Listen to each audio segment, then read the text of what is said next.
മാധുരപൂർണ്ണ പ്രശോഭിതം ഈ ജീവിതം, ആർദ്രമാം ദൈവസ്നേഹം നിറയും പൂവനം. മാധുരപൂർണ്ണ പ്രശോഭിതം ഈ ജീവിതം, ആർദ്രമാം ദൈവസ്നേഹം നിറയും പൂവനം. സ്നേഹദീപനാളമായി വിളങ്ങും ധന്യജീവിതം.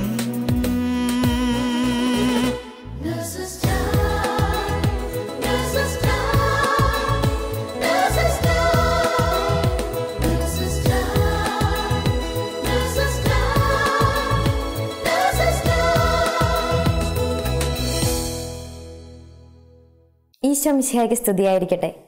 സ്വന്തം ഛായയിലും സാദൃശ്യത്തിലും സൃഷ്ടിച്ചിരിക്കുന്ന മനുഷ്യനെ ശുശ്രൂഷിക്കുവാൻ ദൈവം പ്രത്യേകമാവിധം പേര് ചൊല്ലി വിളിച്ചിരിക്കുന്ന നേഴ്സുമാരുടെ അനുഭവങ്ങൾ പങ്കുവെക്കപ്പെടുന്ന ഈ എപ്പിസോഡിലേക്ക് നിങ്ങളെ എല്ലാവരെയും സ്നേഹപൂർവ്വം സ്വാഗതം ചെയ്യുന്നു.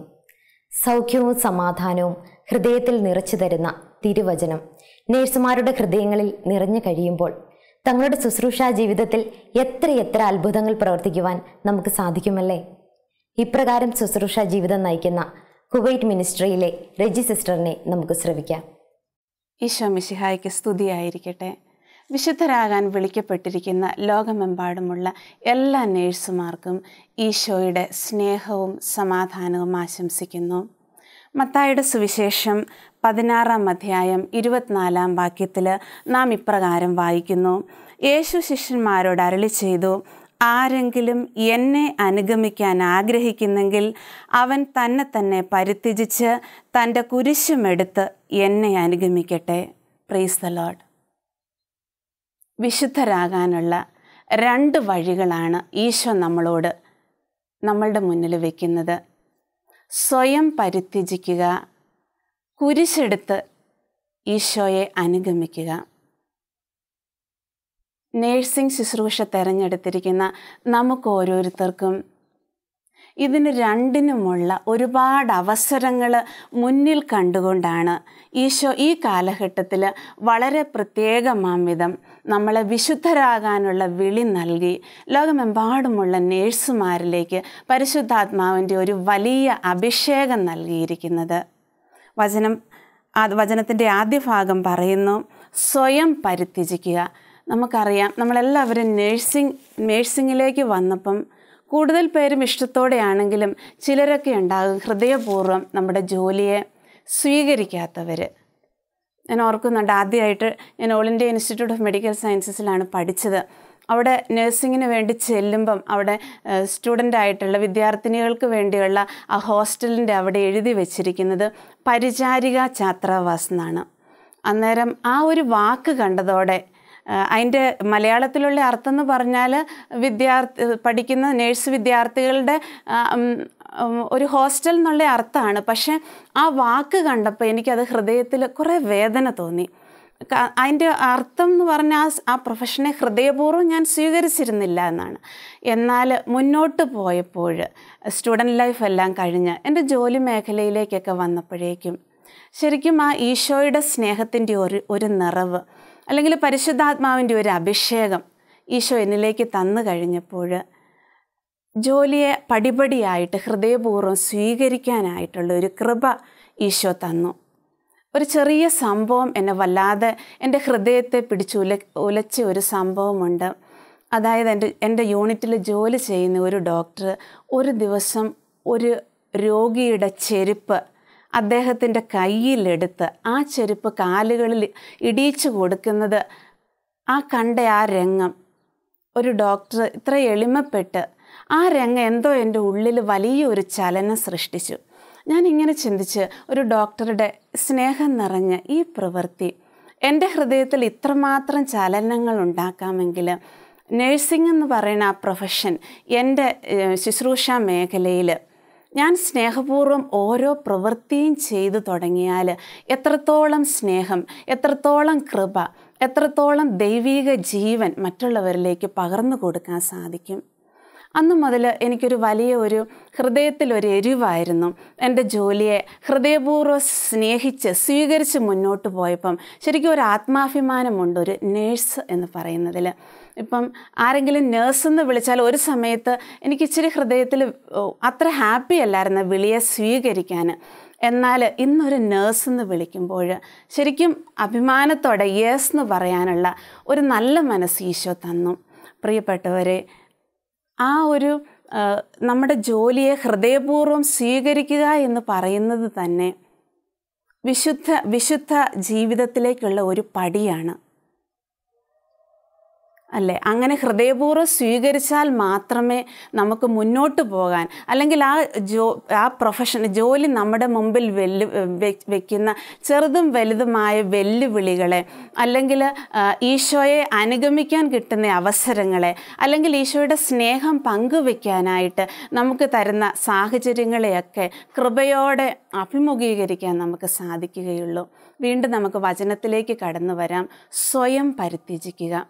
ഒരു വിശുദ്ധയാകാനായിട്ട്, ഒരു വിശുദ്ധനാകാനായിട്ട് സ്വയത്തെ പരിത്യജിക്കാൻ നമ്മൾ ബോധപൂർവം ശ്രമിക്കണം. നമുക്കറിയാം ഈശോ നമ്മുടെ ജീവിതത്തിലേക്ക് സാഹചര്യങ്ങൾ അനുവദിച്ചു തരും. ഈ ജീവിതം മുഴുവനും നിത്യതയിലേക്ക്, സ്വർഗത്തിലേക്ക് നമ്മളെ പണിതൊരുക്കാനുള്ള ഒരു പണിശാലയാണ്. പരിശുദ്ധാത്മാവാകുന്ന ആ വിദഗ്ധ ശില്പി നമ്മുടെ ജീവിതത്തിൻ്റെ എല്ലാ മേഖലകളെയും ഉടച്ചു വാർത്തെടുക്കും. എന്നാൽ അതിന് ഉപയോഗിക്കുന്ന വ്യക്തികൾ, അതിന് നമ്മളെ നടത്തിക്കൊണ്ടു പോകുന്ന സാഹചര്യങ്ങളൊക്കെ എപ്പോഴും നമുക്ക് സ്വീകാര്യമായിരിക്കണമെന്നില്ല. നമ്മുടെ തന്നെ ചില സ്വഭാവങ്ങൾ, അല്ല നമ്മുടെ കുടുംബം, നമ്മുടെ സഹോദരങ്ങൾ, എവിടെയൊക്കെ കൊച്ചു കൊച്ചു വിഷമങ്ങളോ വേദനകളോ ഒക്കെ ഉണ്ടാകാം. ഇതൊക്കെ ഈശോ നമ്മളെ വിശുദ്ധീകരിക്കാനായിട്ട്, ഈശോ നമ്മളെ രൂപപ്പെടുത്താനായിട്ടുള്ള ഓരോ അവസരങ്ങളാണ്. അതുപോലെ തന്നെ നമ്മുടെ കുടുംബജീവിതത്തിലാണെങ്കിലും കൊച്ചു കൊച്ചു വേദനകളിലൂടെ അല്ലെങ്കിൽ അവസ്ഥകളിലൂടെയൊക്കെ നമ്മളെ കടത്തിവിടുന്നത് വലിയ ലക്ഷ്യങ്ങളെ, അല്ലെങ്കിൽ ഈശോയുടെ സ്വഭാവ ഗുണം മുഴുവൻ നമ്മളിലേക്ക് ചേർക്കാൻ വേണ്ടിയാണ്. ഇത് തിരിച്ചറിഞ്ഞുകൊണ്ട് നമ്മൾ ഓരോ സാഹചര്യത്തെയും ഈശോയുടെ കൃപയോടെ സ്വീകരിച്ചു കഴിഞ്ഞാൽ അല്പമായിട്ട് നാം വിശുദ്ധിയിൽ വളരും. നമുക്കറിയാം, നമുക്ക് ഒരു നേഴ്സായിട്ട് ജോലി ചെയ്യുമ്പം ഇപ്പം നമ്മൾ 20 ദിവസത്തിൽ 18 ദിവസവും നമ്മൾ കൃപയോടെ ജോലി ചെയ്താലും 2 ദിവസം നമ്മൾ ഒരുപക്ഷെ വീട്ടിലെ സാഹചര്യങ്ങൾ കൊണ്ടാകാം, കുഞ്ഞ് സിക്കായതുകൊണ്ടാകാം, അല്ലെങ്കിൽ നമ്മുടെ മനസ്സ് അല്ലെങ്കിൽ ഉറങ്ങാൻ സാധിക്കാത്തത് കൊണ്ടാകാം, അങ്ങനെയൊക്കെ മനസ്സ് ബുദ്ധിമുട്ടി ഇരിക്കുമ്പോഴായിരിക്കും ഒരു രോഗി നമ്മുടെ മുഖത്തേക്ക് നോക്കുമ്പോഴേക്കും പ്രകാശമില്ലാതെ കണ്ടാൽ, പ്രസരിപ്പില്ലാതെ കണ്ടാൽ, ദൈവിക ജീവൻ നമ്മളിലൂടെ അവരിലേക്ക് ഒഴുകിയില്ലെങ്കിൽ അന്ന് നമുക്ക് ഈശോയുടെ മുമ്പിൽ പ്രതിഫലം നിറച്ച് വാങ്ങിക്കാൻ പറ്റില്ല. കാരണം നമ്മൾ കമ്പ്യൂട്ടറുമായിട്ടല്ല ഇടപെടുന്നത്, നമ്മൾ മെഷീനറി ആയിട്ടല്ല, ദൈവത്തിൻ്റെ ആലയമായ മനുഷ്യരെയാണ് നമ്മൾ ശുശ്രൂഷിക്കുന്നത്. ആ ശുശ്രൂഷിക്കുന്ന ഓരോ സമയവും നമ്മളിൽ ദൈവത്തിൻ്റെ ജീവനും കൃപയും നിറഞ്ഞിരിക്കണം. ഇതൊരു വലിയ വെല്ലുവിളിയാണ്. അതുകൊണ്ടാണ് പലരും നേഴ്സിങ്ങിൽ വിഷമിക്കുന്നതെന്ന് പറഞ്ഞാൽ എത്ര ചെയ്തു കൊടുത്താലും ചിലപ്പം പറയും ഒരു നന്ദി വാക്ക് നമുക്ക് കിട്ടുന്നില്ല, ഓടി മടുത്തു. അതെ, ഈ സാഹചര്യങ്ങളെയെല്ലാം നമുക്കറിയാം. നമ്മുടെ ഷിഫ്റ്റ് ഡ്യൂട്ടികൾ, എല്ലാവരും അവധി ദിവസം ആഘോഷിക്കുമ്പം പലപ്പോഴും നമ്മൾ വെള്ള വസ്ത്രങ്ങളൊക്കെ അണിഞ്ഞ് നമ്മൾ ഹോസ്പിറ്റലിലേക്ക് പോവുകയാകാം. ഒരുപക്ഷെ കുഞ്ഞുങ്ങളുടെ ബർത്ത്ഡേയ്സ് നമുക്ക് വീട്ടിൽ കൂടെ ആയിരിക്കാൻ സാധിക്കുന്നില്ലായിരിക്കും. അങ്ങനെ ഒരുപാട് വ്യത്യസ്ത സാഹചര്യങ്ങളുണ്ട് നമ്മുടെ ജോലി മേഖലകളിൽ. ഇതൊക്കെ പക്ഷേ ഈശോ നമ്മളെ ഈ ഓരോ സാഹചര്യങ്ങളുടെ മുമ്പിൽ നമ്മളെ കൊണ്ടിടുമ്പം ഈശോയ്ക്കൊരു പദ്ധതിയുണ്ട്. നമ്മൾ അതിനെയൊക്കെ അതിജീവിച്ച് കഴിയുമ്പം നമ്മളിൽ കൃപയുടെ ഒരു നിറവ്, അല്ലെങ്കിൽ ഈശോയുടെ പൗലോസ്ലീഹ പറയുന്നത് പോലെ നിങ്ങളിൽ ഓരോരുത്തരിലും ക്രിസ്തു രൂപപ്പെടുന്നത് വരെ ഞാൻ ഈറ്റുന്നോവ് അനുഭവിക്കുന്നു. ആ രൂപപ്പെടലാണ് ഓരോ സാഹചര്യത്തിലൂടെയും നമ്മളിൽ നടക്കുന്നത്. പ്രിയപ്പെട്ടവരെ, നമുക്ക് ആ സ്വയത്തെ പരിത്യജിച്ച് നമ്മുടെ കുരിശെടുത്ത് ഈശോയെ അനുഗമിക്കാനുള്ള ഒരു കൃപയ്ക്കാണ് നമ്മൾ നേഴ്സസ് മിനിസ്ട്രി പറയാറുള്ളത് പോലെ ആ പില്ലേഴ്സ് 5 പില്ലേഴ്സ്, അതായത് വ്യക്തിപരമായ പ്രാർത്ഥന, വചന ധ്യാനം, കൂദാശകൾ, കൂട്ടായ്മ, സുവിശേഷവൽക്കരണത്തിൽ അല്ലെങ്കിൽ മറ്റ് നേഴ്സസിലേക്ക് നമ്മൾ സുവിശേഷവുമായിട്ട് ഇറങ്ങിച്ചെല്ലൽ, ഇതെല്ലാം നമ്മളെ ശക്തിപ്പെടുത്താനുള്ള ആയുധങ്ങളാണ്. ഇതിലൂടെ നമ്മൾ ശക്തിപ്പെട്ട് കഴിഞ്ഞാൽ നമ്മൾ തീർച്ചയായും അല്പമായിട്ട് ഈശോയുടെ വിശുദ്ധിയുടെ പാതയിലൂടെ നടന്ന് അല്ലെങ്കിൽ വിശുദ്ധരുടെ കൈ പിടിച്ച് നടന്ന് നമ്മൾ മുന്നേറുക തന്നെ ചെയ്യും. ആദ്യമൊക്കെ നമുക്ക് പോകും വിഷമങ്ങളും പ്രയാസങ്ങളും ഒക്കെ ഉണ്ടാകാം. അത്ര എളുപ്പമല്ല. നമുക്കറിയാം ഒത്തിരി പേര് നടക്കാത്ത പാതയാണ് വിശുദ്ധരുടെ പാത. നമ്മൾ വചനത്തിൽ വായിക്കുന്നുണ്ടല്ലോ, ഇടുങ്ങിയ വഴിയാത്, വിശാല വഴിയിലൂടെ അനേകർ നടക്കും, ഇടുങ്ങിയ വഴിയിലൂടെ നടക്കാൻ ചുരുക്കം പേരേ ഉള്ളൂ. അതിന് ക്രിസ്തുവിൽ നമ്മൾ ലക്ഷ്യം വയ്ക്കണം. പരിശുദ്ധാത്മാവിൻ്റെ നിറവ് നമ്മൾ വാങ്ങിക്കണം. വചനത്തിൻ്റെ ശക്തി നമ്മളിൽ നിറയ്ക്കണം. കൂട്ടായ്മയുടെ ബലം നമുക്ക് വേണം. സുവിശേഷം പങ്കുവെക്കുന്ന ആ ചൈതന്യം നമ്മൾ നിലനിർത്തണം. ഇതൊക്കെ ഉണ്ടെങ്കിൽ അല്പാൽപമായിട്ട് വളരാൻ പറ്റും. നമുക്കറിയാം ഈ കാലഘട്ടത്തിൽ നേഴ്സസിൻ്റെ ഇടയിൽ, നമ്മുടെ ഇടയിൽ പരിശുദ്ധാത്മാവ് വൻ കൃപയാണ് വർഷിക്കുന്നത്. ഇതാരും നഷ്ടപ്പെടുത്താതെ ഇത് സ്വീകരിച്ച് നമ്മുടെ ഈ നേഴ്സിംഗ് പ്രൊഫഷനിലൂടെ നമുക്ക് ഒരുപാട് കാര്യങ്ങൾ തിരുസഭയോട് ചേർന്ന് ചെയ്യാൻ സാധിക്കും. ഇത് നമ്മുടെ സമയമാണ്. നമുക്ക് വേണ്ടി സ്വർഗം കാത്തിരിക്കുന്ന അവസരമാണ്. ഒരു വിശുദ്ധരുടെ സമൂഹമായിട്ട് നമ്മൾ മാറുന്നത് കാണാൻ യേശുവേ നന്ദി, ഹല്ലേലൂയ. ഒത്തിരി സന്തോഷത്തോടെ നമുക്ക് നമ്മുടെ കുരിശെടുത്ത് പോയാൽ മാത്രം പോരാ, കുരിശെടുത്ത് ഈശോയെ അനുഗമിക്കാനായിട്ട് പരിശുദ്ധാത്മാവിൻ്റെ കൃപയും സഹായവും യാചിക്കാം. ഏതൊക്കെ സാഹചര്യത്തിലായിരുന്നാലും കാരണം ഈശോ അറിയാതെ നമ്മുടെ ജീവിതത്തിൽ യാതൊന്നും സംഭവിക്കുന്നില്ല. നമുക്കറിയാം വചനം പറയുന്നുണ്ട്, നിന്റെ ഒരു തലമുടി നാരിഴ പോലും എണ്ണപ്പെട്ടിരിക്കുന്നുവെന്ന്.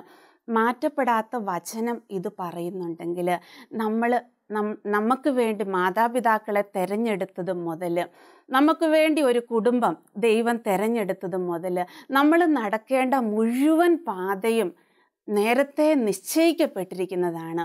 എന്നാൽ നമ്മളത് ഹൃദയപൂർവ്വം സ്വീകരിച്ച് ഈശോ തരുന്ന പരിശുദ്ധാത്മാവിൻ്റെ കൃപ സ്വന്തമാക്കി വചനശക്തിയിൽ മുന്നേറിയാൽ ഓരോ നേഴ്സിലും ഒരു വിശുദ്ധ രൂപപ്പെടും. പ്രത്യേകിച്ച് നമ്മൾ ഈശോയുടെ കുരിശിൻ്റെ വഴി ധ്യാനിക്കുമ്പോൾ നമുക്കറിയാം 12-ാം സ്ഥലത്തിൽ നമ്മളിങ്ങനെ വായിക്കുന്നുണ്ട്, ഇങ്ങനെ പ്രാർത്ഥിക്കുന്നുണ്ട്, 2 കള്ളന്മാരുടെ നടുവിൽ അവിടുത്തെ അവർ കുരിശിൽ തറച്ചു. കുരിശിൽ കിടന്നുകൊണ്ട് ശത്രുക്കൾക്ക് വേണ്ടി അവിടുന്ന് പ്രാർത്ഥിക്കുന്നു, നല്ല കള്ളനെ ആശ്വസിപ്പിക്കുന്നു. മാതാവും മറ്റ് സ്ത്രീകളും കുരിശിൻ്റെ താഴെ നിന്നിരുന്നു. അവിടുന്ന് യോഹന്നാനെ നോക്കി പറഞ്ഞു, ഇതാ നിന്റെ അമ്മ. അമ്മയെ നോക്കി പറഞ്ഞു, ഇതാ നിന്റെ മകൻ. അവിടുന്ന് പിതാവേ, അങ്ങേ കരങ്ങളിൽ എൻ്റെ ആത്മാവിനെ ഞാൻ സമർപ്പിക്കുന്നു എന്ന് പറഞ്ഞ് ക്രിസ്തു മരിക്കുന്നു. കുരിശിൽ കിടക്കുമ്പോഴും കൃത്യനിർവഹണം കൃത്യമായി ചെയ്യുന്ന ഒരു രാജാവാണ്, ഒരു രക്ഷകനാണ്, ഒരു കർത്താവാണ് നമുക്കുള്ളത്. നമുക്ക് ബുദ്ധിമുട്ടുകൾ ഉണ്ടാകുമ്പം നമ്മളിലൂടെ ശുശ്രൂഷ ഒരിക്കലും തടസ്സപ്പെടാൻ പാടില്ല. നമുക്ക് വിഷമങ്ങളുണ്ടെങ്കിലും നമ്മുടെ മുഖത്ത് പരിശുദ്ധാത്മാവിൻ്റെ പ്രകാശം നിറഞ്ഞു നിൽക്കാൻ പാകത്തിന് എല്ലാ നേഴ്സുമാരുടെ മേലും ഈശോയുടെ കൃപ സമൃദ്ധമായി ഉണ്ടാകുന്നതിന് വേണ്ടി നമുക്ക് പ്രാർത്ഥിക്കാം. പരിശുദ്ധ അമ്മ നമുക്ക് വേണ്ടി മാധ്യസ്ഥം വഹിക്കട്ടെ. Praise the Lord.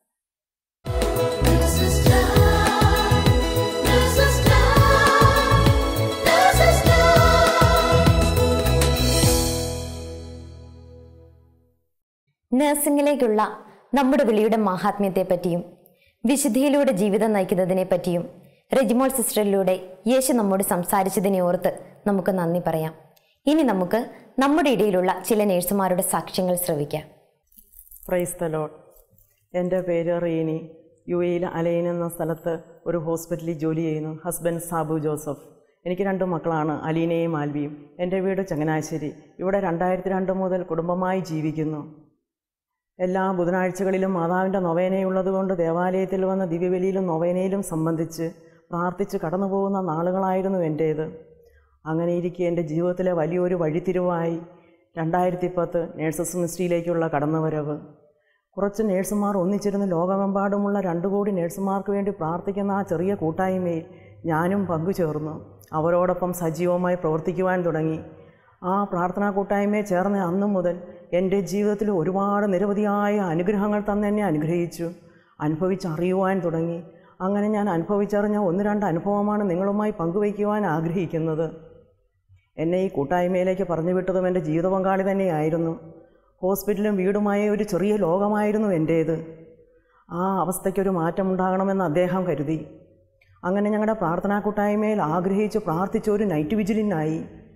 എൻ്റെ നാമത്തിൽ 2-3 അവർ ഒന്നിച്ചുകൂടി പ്രാർത്ഥിക്കുമ്പോൾ അവരുടെ മധ്യേ ഞാനുണ്ടേ എന്ന് പറഞ്ഞ കർത്താവ് ഞങ്ങളുടെ പ്രാർത്ഥനയ്ക്ക് ഉത്തരം നൽകി ഞങ്ങളെ അനുഗ്രഹിച്ചു. 2012 അലയിലെ കൊച്ചു നേഴ്സസ് കൂട്ടായ്മയിൽ ലോകമെമ്പാടുമുള്ള 2 കോടി നേഴ്സുമാർക്ക് വേണ്ടി പ്രാർത്ഥിക്കുവാനായി നൈറ്റ് വിജിൽ തുടങ്ങി. ആദ്യകാലങ്ങളിൽ ഓരോ നേഴ്സുമാരുടെയും ഭവനത്തിലായി നൈറ്റ് വിജിൽ നടത്തപ്പെട്ടു. അങ്ങനെയിരിക്കെ എൻ്റെ ജീവിത പങ്കാളി പറയുകയുണ്ടായി, ഏതെങ്കിലും പ്രാർത്ഥനാ കൂട്ടായ്ക്ക് നമ്മുടെ വീടിൻ്റെ ഹാള് കൊടുക്കാമെന്ന്. അന്ന് വരെയും വാടകയ്ക്ക് ആ റൂം കൊടുത്ത് പൈസ വാങ്ങിച്ച ജീവിത പങ്കാളി അങ്ങനെ പറഞ്ഞപ്പോൾ എനിക്ക് അതിശയം തോന്നി. എങ്കിലും എൻ്റെ കൂട്ടുകാരെ സന്തോഷം സഹിക്കവയ്യാതെ ഞാൻ നേഴ്സസ് മിനിസ്ട്രി കൂട്ടായ്മയോട് പറഞ്ഞു. പിറ്റേ മാസത്തെ നൈറ്റ് വിജിൽ എൻ്റെ വീട്ടിൽ ക്രമീകരിക്കുവാൻ തീരുമാനമായി. എല്ലാ മാസത്തിൻ്റെയും 4-ാമത്തെ വ്യാഴാഴ്ച രാത്രി 10 മണി മുതൽ 1 മണി വരെയുള്ള സമയമായിരുന്നു തീരുമാനിക്കപ്പെട്ടിരുന്നത്. പതിവുപോലെ 4-ാമത്തെ വേഴമെത്തി. ഞാൻ ഡ്യൂട്ടിക്ക് പോയി. എന്നെ അലട്ടുന്ന ഒരുപാട് പ്രശ്നങ്ങളുണ്ടായിരുന്നു. എങ്ങനെ ഒരുക്കണം, എങ്ങനെ ഒരുങ്ങും, ഹാളിലിരിക്കാൻ ഒരു പാ പോലും ഇല്ല, എത്ര പാ മേടിച്ചാൽ ഹാള് നിറയും, ഇങ്ങനെയുള്ള ചിന്തകൾ എന്നെ അലട്ടിക്കൊണ്ടേയിരുന്നു. എൻ്റെ ജോലി മേഖലയിലും അതെന്നെ ഈ പ്രശ്നങ്ങളെല്ലാം എന്നെ അലട്ടിക്കൊണ്ടേയിരുന്നു.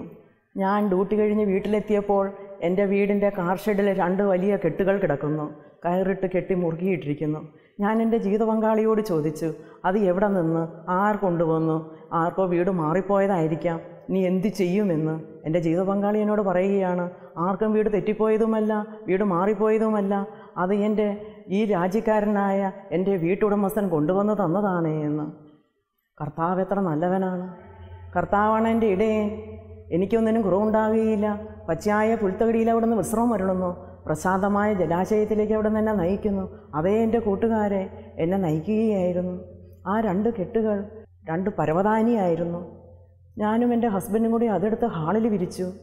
1 വിരിച്ചാൽ ഹാള് നിറയില്ല എന്നും 2 പരവതാനി വേണമെന്നും എൻ്റെ കർത്താവ് നേരത്തെ അറിഞ്ഞിരുന്നു. ഹാള് നിറഞ്ഞു കവിഞ്ഞു. അതിമനോഹരമായി ഡിസൈൻ ചെയ്ത പരവതാനി എൻ്റെ ജീവിത പങ്കാളിയും മക്കളും കൂടി ഹാള് മനോഹരമാക്കി ഡിസൈൻ ചെയ്തു ഒരുക്കി നൈറ്റ് വിജിലിനായി. എല്ലാ മക്കളും കടന്നു വന്ന് പ്രാർത്ഥിച്ചു. അങ്ങനെ ഞങ്ങളുടെ നൈറ്റ് വിജിലുകൾ കടന്നുപോയി. ഒരുപാട് അനുഗ്രഹങ്ങൾ ഞങ്ങൾക്ക് നൽകി.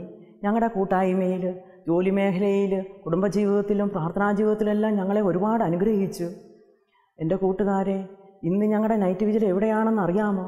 തമ്പുരാൻ എത്ര നല്ലവനെന്ന് രുചിച്ചറിയുവിൻ. അതേ ഞങ്ങൾ രുചിച്ചറിഞ്ഞു.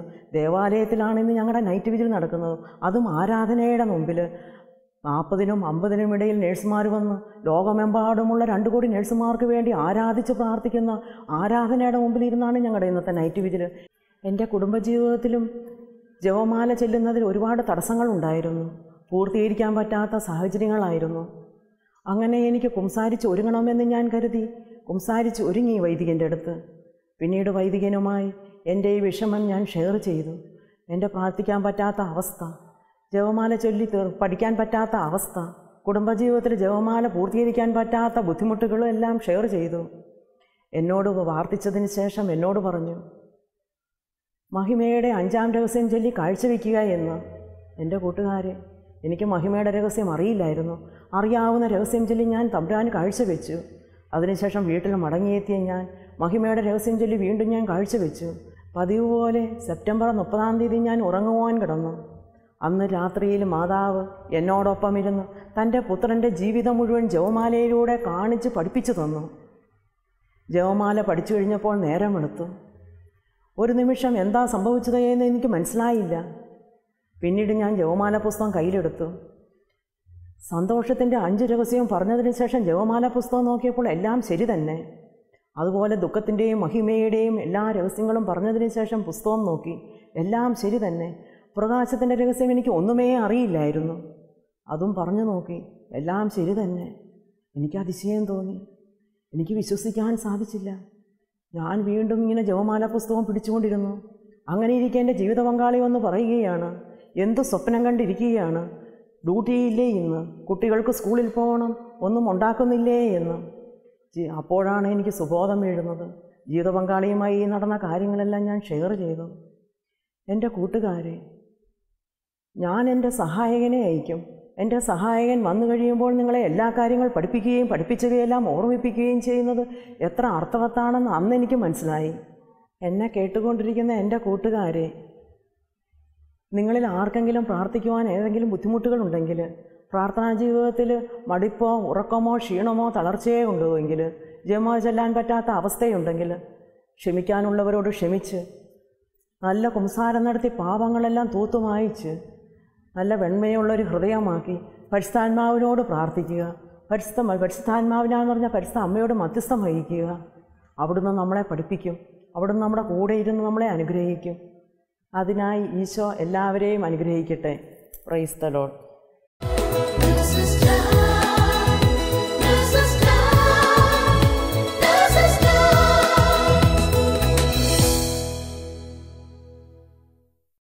ഈശോ മിശിഹായ്ക്ക് സ്തുതിയായിരിക്കട്ടെ. എൻ്റെ പേര് ബിനു അലക്സ്.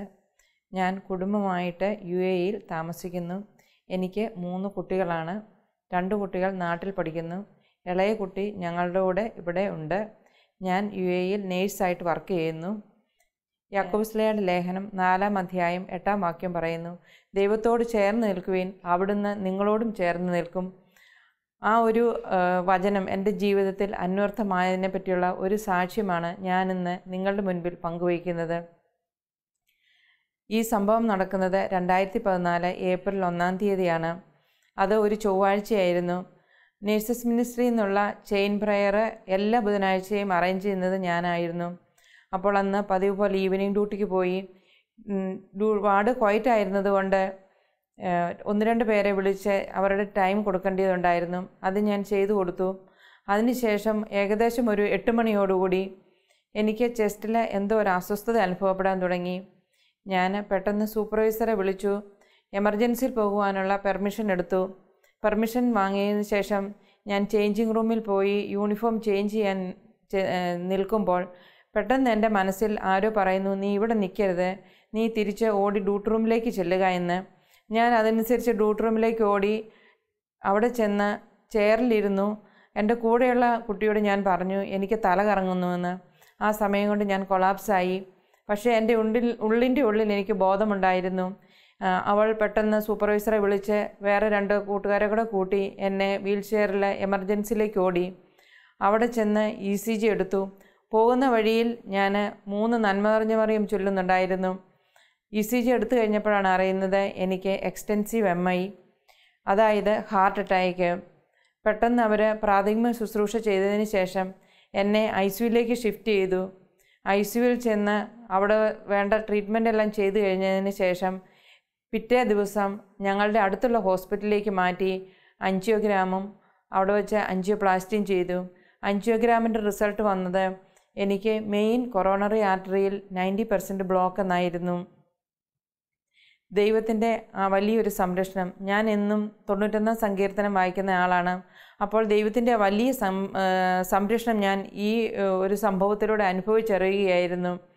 ഞാൻ രാവിലെ 1 മണിക്കൂർ ഡ്രൈവ് ചെയ്ത് കുട്ടികളെ സ്കൂളിൽ കൊണ്ടുവിടുകയും അതുപോലെ തന്നെ ഉച്ചയ്ക്ക് തിരിച്ചു കൊണ്ടുവരികയും ചെയ്തു. ആ സമയത്തൊന്നും എനിക്ക് ഒരു കുഴപ്പവും വരാതെ എൻ്റെ ദൈവം എൻ്റെ കൂടെ ഉണ്ടായിരുന്നു. അതുപോലെ ഞാൻ ചേഞ്ചിങ് റൂമിൽ പോയി ഡ്രസ്സ് ചേഞ്ച് ചെയ്തുകൊണ്ടിരുന്ന സമയത്താണ് എനിക്ക് ഈ അറ്റാക്ക് ഉണ്ടായിരുന്നതെങ്കിലും ആരും അറിയില്ലായിരുന്നു. ഞാൻ അവിടെ തന്നെ കിടന്നു പോയേനെ. എൻ്റെ ദൈവം എന്നോട് എത്ര വലിയ കരുണയാണ് കാണിച്ചത്. ദൈവത്തിൻ്റെ ആ വലിയ കരുണ ഞാൻ അനുഭവിച്ചറിയായിരുന്നു. ദൈവത്തിൻ്റെ അനന്ത കാരുണ്യം എന്നോടുകൂടെയും എൻ്റെ കുടുംബത്തോടുകൂടെയും എപ്പോഴും ഉണ്ടായിരുന്നു. നമ്മൾ ദൈവത്തിന് വേണ്ടി പ്രവർത്തിക്കുവാനായിട്ട് ഇറങ്ങുമ്പോൾ ദൈവം നമ്മളോട് കൂടെ ഉണ്ടാകും. നമ്മൾക്ക് വേണ്ടത് നമ്മൾ അറിയാതെ തന്നെ ദൈവം നമ്മുടെ ജീവിതത്തിൽ ചെയ്തു തരും. അതുപോലെ തന്നെ നമുക്കറിയാം, ഇപ്പോൾ ഹോസ്പിറ്റലിലെ പേയ്മെൻറ്റ് വലിയൊരു തുക തന്നെ അവിടെ അടയ്ക്കേണ്ടി വന്നു. അതിനുശേഷം ഞങ്ങൾ വീട്ടിൽ പോന്നു. വീട്ടിൽ വന്നു കഴിഞ്ഞ് ഏകദേശം ഒരു മാസം കഴിഞ്ഞപ്പോൾ അവർ വിളിച്ചു പറഞ്ഞു, നിങ്ങളുടെ ട്രീറ്റ്മെൻറ്റ് ഫ്രീ ആക്കിയിരിക്കുന്നു, നിങ്ങൾ അടച്ച തുക വന്ന് മേടിച്ചുകൊണ്ട് പോവുക എന്ന്. കുട്ടികളുടെ കാര്യത്തിലാണെങ്കിലും എനിക്ക് ഭയങ്കര ആകുലതയും വിഷമങ്ങളുമായിരുന്നു. കാരണം എൻ്റെ മോൻ പഠിക്കാൻ ഭയങ്കര പുറകോട്ടായിരുന്നു. മാത്സ് അവന് ഒരു ഒട്ടും തന്നെ മനസ്സിലാകുന്നൊരു സബ്ജക്റ്റ് ആയിരുന്നില്ല.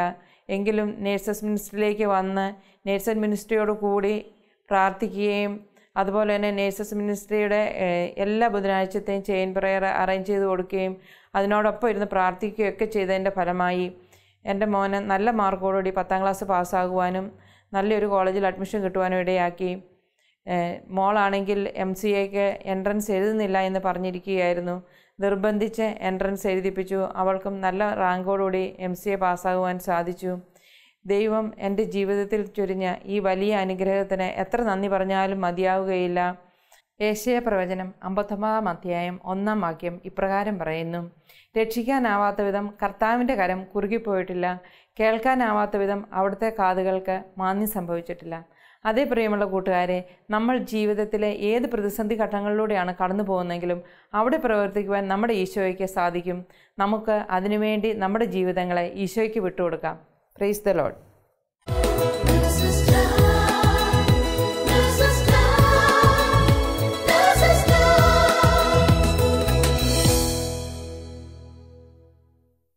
റീനിയിലൂടെയും ബിനുവിലൂടെയും ഈശോ ചെയ്ത വലിയ നന്മകളെ ഓർത്ത് നമുക്ക് നന്ദി പറയാം. സങ്കീർത്തനം 119:27 പറയുന്നു: അങ്ങയുടെ പ്രമാണങ്ങൾ നിർദ്ദേശിക്കുന്ന വഴി എനിക്ക് കാണിച്ചു തരണമേ, ഞാൻ അങ്ങയുടെ അത്ഭുത കൃത്യങ്ങളെപ്പറ്റി ധ്യാനിക്കും. വീണ്ടും 36-ാം വാക്യത്തിൽ പറയുന്നു: ധനലാഭങ്ങളിലേക്കല്ല, അങ്ങയുടെ കൽപ്പനകളിലേക്ക് എൻ്റെ ഹൃദയത്തെ തിരിക്കണമേ. പലപ്പോഴും ഈ ലോകത്തിലെ കൊച്ചു കൊച്ചു സന്തോഷങ്ങൾക്കായി ദൈവത്തെ ആശ്രയിക്കുന്നവരാണ് നാം എല്ലാവരും. എന്നാൽ അതിലേറെ 10 മടങ്ങ് സന്തോഷം തരുന്ന നിത്യജീവനിലേക്കുള്ള ശ്രമങ്ങളോ വളരെ കുറവും. ഒരുവൻ ലോകം മുഴുവൻ നേടിയാലും സ്വന്തം ആത്മാവിനെ നഷ്ടമാക്കിയാൽ എന്ത് പ്രയോജനം? അതിനാൽ നമുക്കെല്ലാവർക്കും നമ്മുടെ ആത്മാവിനെ കരുതലുള്ളവരാകാം. അതിനായി ലോകമെമ്പാടുമുള്ള എല്ലാ നേഴ്സുമാരെയും അവരുടെ കുടുംബങ്ങളെയും പരിശുദ്ധ അമ്മയുടെ വിമല ഹൃദയം വഴി ഈശോയ്ക്ക് സമർപ്പിച്ച് പ്രാർത്ഥിക്കാം. ഓരോ നേഴ്സും ഒരു വിശുദ്ധനായി വിശുദ്ധയായി മാറട്ടെ. ദൈവമാതാവും ഞങ്ങളുടെ അമ്മയുമായ കന്യകാമറിയമേ, ഫാത്തിമാനാഥേ, എന്നെയും എൻ്റെ കുടുംബത്തെയും തിരുസഭയെയും മാനവകുലത്തെയും ലോകമെമ്പാടുമുള്ള നേഴ്സുമാരെയും അങ്ങേ വിമല ഹൃദയത്തിന് പ്രതിഷ്ഠിക്കുന്നു. അങ്ങേ ശക്തിയുള്ള സംരക്ഷണത്തിൽ ഞങ്ങളെ കാത്തുകൊള്ളണമേ. ആത്മീയവും ശാരീരികവുമായ സകല അപകടങ്ങളിലും ക്ലേശങ്ങളിലും നിന്ന് ഞങ്ങളെ രക്ഷിച്ചു കൊള്ളണമേ. എല്ലാറ്റിലും ദൈവേഷ്ടം കണ്ടെത്തി നിറവേറ്റുവാനും യേശുവിൻ്റെ തിരുഹൃദയത്തിന് പ്രീതികരമായ വിധത്തിൽ ജീവിച്ച് സ്വർഗഭാഗ്യത്തിൽ എത്തിച്ചേരുവാനും കാരുണ്യനാഥേ, ഞങ്ങളുടെ സ്നേഹമുള്ള അമ്മേ, ഞങ്ങളെ സഹായിക്കണമേ. ആമേൻ.